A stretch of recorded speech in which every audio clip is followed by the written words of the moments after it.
Olá, meu nome é Cristina Daolio e eu sou do canal Fantasmagória. Hoje eu vou falar do capítulo 10 da série O Exorcista, Three Rooms. Vamos conversar?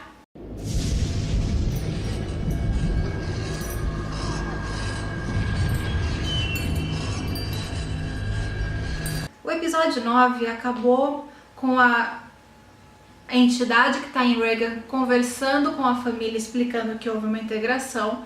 Então o padre Tomás chega. O episódio 10 começa com o padre Tomás tentando fazer um exorcismo em Regan, só que ela joga ele contra o teto com a força do pensamento e ele cai desacordado. No que ele cai desacordado, ele volta subconscientemente para a casa dele no México, onde ele cresceu e morou com a avó dele.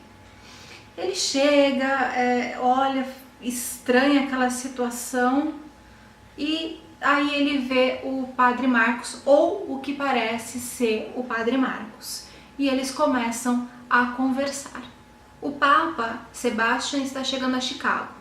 Então nós vamos para a imagem do galpão, onde aqueles satanistas fazem as reuniões deles, e nós encontramos Marcos e Bennett. Sim, Bennett está vivo e eles estão sendo mantidos sob tortura.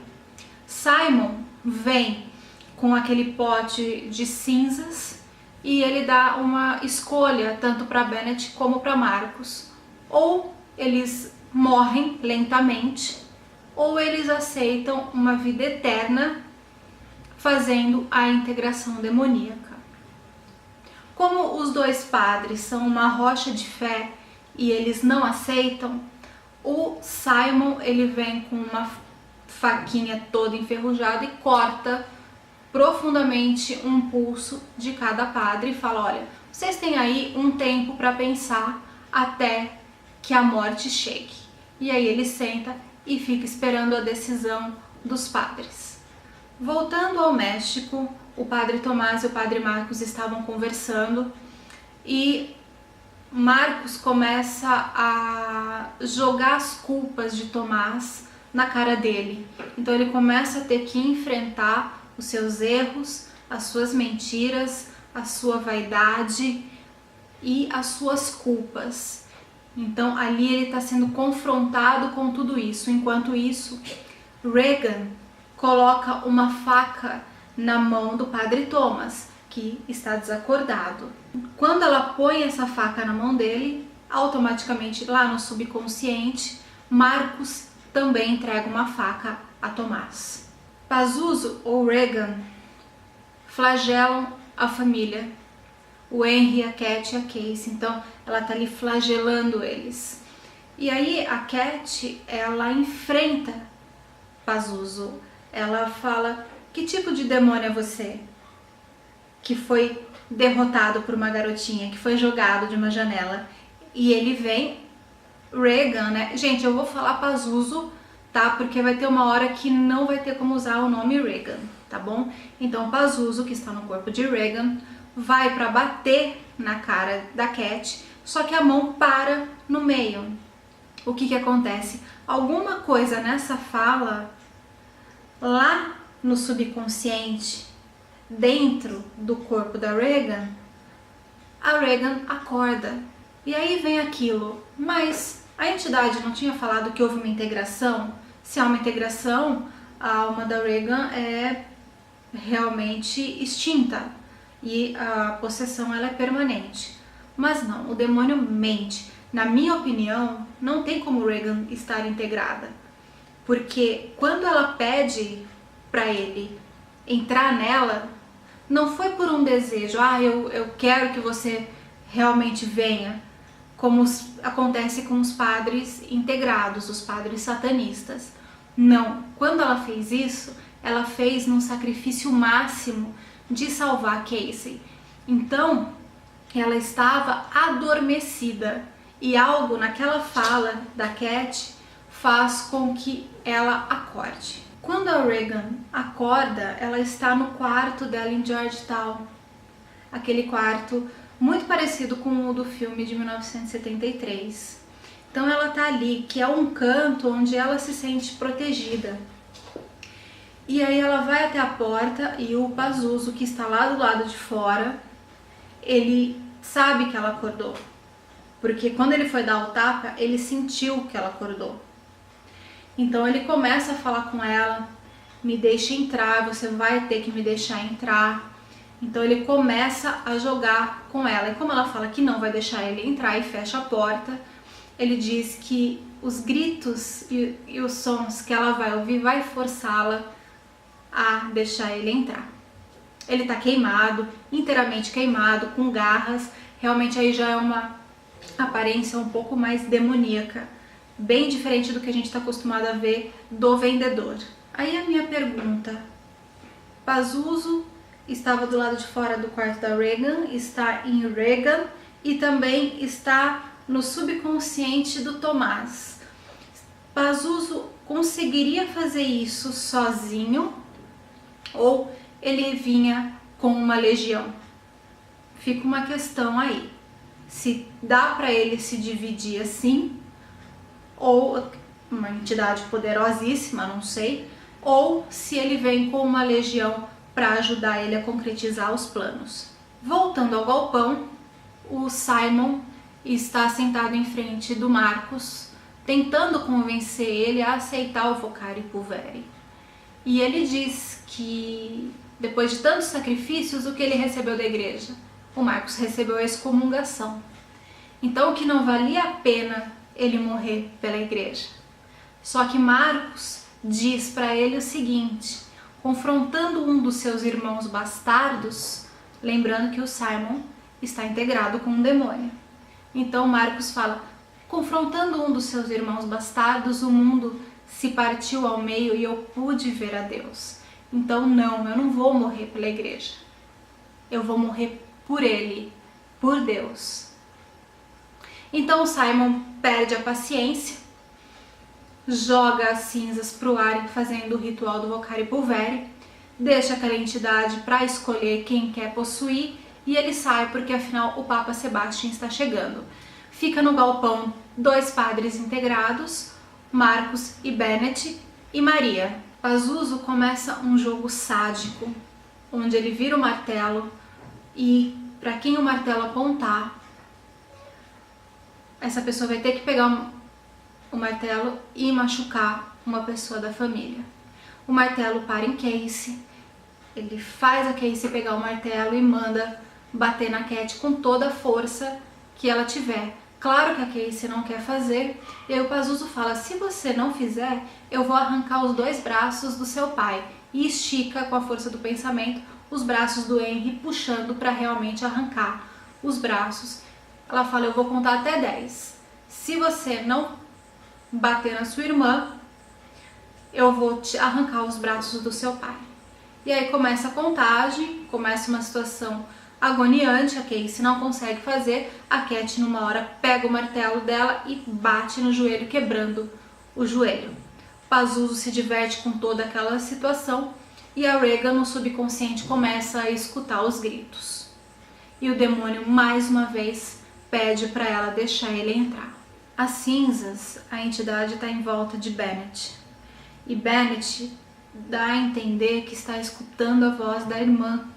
E ele começa a se envolver com aquilo. O Marcos, que não é bobo nem nada, e viu que a Maria ficou no recalque de nunca ter sido escolhida, porque antes do Simon sair para encontrar o Papa, eles discutiram. Ele começa a provocar ela.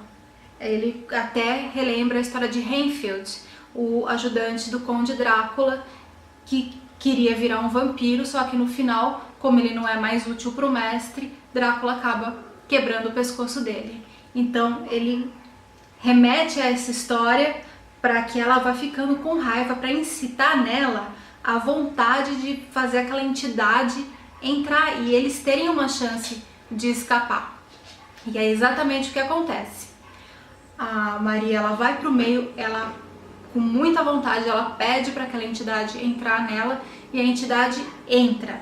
Nisso ela começa a convulsionar, o corpo começa a sofrer aquela mutação, o padre Marcos consegue começar a se soltar ele liberta o Bennett e eles conseguem matar os dois padres integrados e fugir.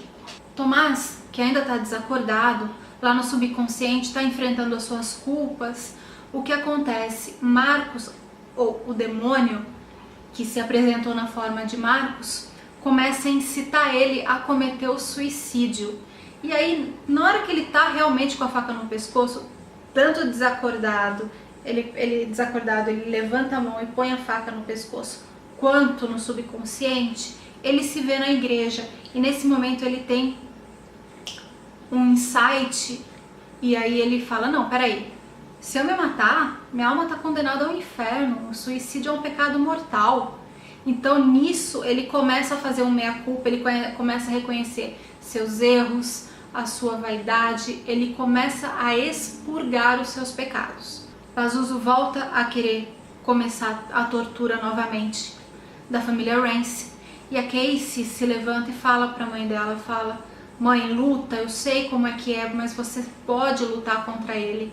E Pazuzu se irrita com aquilo, pega a Casey e começa a afundar os olhos da Casey, a Casey pedindo, mãe, luta, luta. O Tomás aceita sua culpa, se exime dos seus pecados e aceita a missão de ser um exorcista. Então, no momento que ele tem essa aceitação, ele acorda e aí ele vai começar um exorcismo. E ele reencontrou a sua fé de uma tal maneira que a hora que ele já começa a fazer o exorcismo, Pazuzu voa de encontro à parede e aí começa a sessão de coisas voando, ela levitando, né? Quem assistiu o filme de 1973 vai lembrar de todas aquelas coisas paranormais que aconteciam no momento do exorcismo. Então tudo começa a acontecer naquele momento. A família tenta fugir, mas a Casey, por algum motivo, ela não vai embora, ela volta para a sala porque ela quer ajudar o padre Tomás e ajudar a mãe dela também. O Papa Sebastian chega no centro da cidade e os padres integrados começam a executar o plano de ação para matar o Papa. Dentro de Regan, ela começa a reagir. Pazuzu tenta entrar no quarto onde a Regan está. Ela resolve enfrentar ele, abre a porta e fala, você me quer? Então venha me pegar. Simon se aproxima do carro do Papa, ele olha para o Papa, sorri. O Papa nesse momento entende o que está acontecendo. E aí, quando Simon chega perto da janela do Papa, ele fala, a estrela da manhã lhe manda lembranças, ou algo assim, numa referência clara e direta a Lúcifer. Então, depois do padre Simon citar Lúcifer, o Marcos chega e com aquele crucifixo dele especial, ele o mata. E aí ele sai correndo. No subconsciente, Regan pega Pazuzu e bate nele. Mas começa a bater mesmo, com gosto, com força. E ele não tem poder sobre ela ali. Então, ali ela ganhou confiança, está enfrentando ele. E nesse momento, o corpo dela levita e ele quebra a coluna dela. Tomás, que está terminando o exorcismo, ele começa a fazer o exorcismo nos mesmos moldes de Madre Bernadette, dando a absolvição, dando o perdão àquele demônio. No subconsciente, a Regan vence o demônio. Ela deixa ele trancado no quarto e ele fica rendido. Então realmente ela o vence. Aí a gente fica naquele suspense, o que aconteceu com ela? Porque não mostra diretamente, né? Vai para a cena do Marcos e a Casey sentados na escada de casa, já passado um tempo, e eles conversam. Marcos tenta aconselhar a Casey, e numa clássica referência ao final do filme de 73, onde a Regan abraça o padre Dyer no final do filme, em sinal de agradecimento, a Casey abraça o padre Marcos da mesma maneira. E Friedkin e Blatt sempre discutiram muito sobre o final, porque Blatt tinha feito um diálogo entre Kinderman e Dyer para mostrar para as pessoas que o mal não venceu, para terminar o filme talvez de uma maneira mais leve. Mas o Friedkin não quis colocar esse diálogo, ele cortou. E o Blatt sempre achou que faltou isso para as pessoas entenderem que o mal não venceu, porque para algumas pessoas o mal venceu no filme. E o Friedkin fala, eu não entendo como as pessoas podem pensar isso. Então Marcus fala o que os dois gostariam de falar diretamente para quem assistiu o filme de 73. Ele fala o seguinte, lembre-se, eles nunca vencem. Henry e Cat, que estão do lado de fora no carro, eles estão de mudança, chama a Casey. A gente ainda fica no suspense porque a gente não vê a Regan. Eles chamam ela e eles partem. Numa outra cena, mostra Bennett, Marcus e Tomás numa lanchonete conversando. E a Bennett se despede, diz que vai manter contato, pede para os dois ficarem fora de problemas. Gente, eu acredito que o padre Marcos não tenha sido preso porque a igreja colocou panos quentes. O Papa viu que era Marcos e o Papa conhece Marcos porque Marcos é um exorcista de Roma. Então houve aí um panos quentes para deixar o Marcos sair ileso. O Papa sabia, ele viu o que estava acontecendo. Tomás e Marcos saem da lanchonete e eles começam a conversar. O Tomás pede para Marcos ficar e ajudá-lo no caminho que ele escolheu de ser exorcista. E o padre Marcos pergunta, mas é isso que você quer realmente? Você sabe o que está envolvido em tudo isso? E aí o padre Tomás fala que no momento do exorcismo de Regan, ele teve um vislumbre de Deus. Então ele quer continuar nesse caminho. E o padre Marcos aceita. Então eles seguem juntos por esse novo rumo, o que dá a entender uma segunda temporada, talvez. Enquanto isso, Maria e o superintendente de polícia, os dois são integrados. Maria conversa com o superintendente sobre novos planos, que o Papa não seria o fim, de maneira alguma, dos planos deles. Então, tá aí um outro gancho para a segunda temporada. Como o Pazuzu ficou preso num quarto, esse quarto no subconsciente, será que ele pode se libertar novamente? Será que ele sempre esteve ali? O que realmente aconteceu? Ou, ao invés de ser o subconsciente, a Regan realmente estava no inferno e conseguiu enfrentar ele lá? Porque o que dá a entender é que esse quarto é lá no subconsciente dela, que é o restinho de consciência que o Pazuzu não tinha conseguido invadir. Porém, ela fechou a porta e deixou ele lá. Ele pode voltar ou realmente agora finalmente acabou? E integração? Realmente existe integração? Tem como um corpo humano se tornar um vaso para outras entidades? Então é isso, pessoal. Se você gostou do vídeo, deixe o seu comentário, se inscreva no canal para receber notificações dos próximos vídeos e até mais.